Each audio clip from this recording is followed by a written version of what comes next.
All is well na raw sa pagitan ni Rocco Nacino at Lovie Poe matapos silang mag-usap at magkaroon ng closure sa kanilang relationship. Makichika kay Lars Santiago.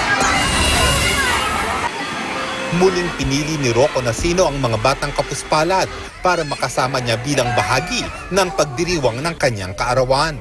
We want to give back sa mga bata, sa mga nangangailangan. Aminin ko maraming blessings dumarating sa akin and I really want to share it with them. Lalong sumaya si Rocco sa kanyang kaarawan dahil nagkausap na sila ng dating nobyang si Lovie Poe at nagkaroon na raw ng closure ang kanilang natapos na relasyon. Nakinig lang kami sa isa't isa.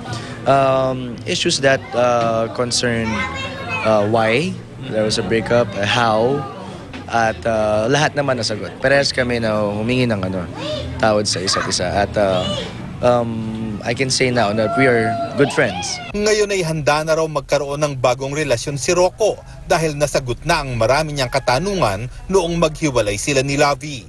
May nakita na bang bagong itatangi si Rocco? Ang pinakamalapit sa aking tao ngayon, siyempre si Sanya. I get to talk to her all the time. At yung mga eksena namin sa Encantadia, magkasama kami doon. So, like, for now, as getting to know each other stage kami, and she's a wonderful girl. Kasama naman sa paghahanda ni Rocco sa kinabukasan ang pagsisimula ng ipapatayo niyang bahay sa Antipolo. Very modern yan. Maraming glass. Nag-ready na ako ng 2 rooms for my future children at 1 master bedroom at isang guest room.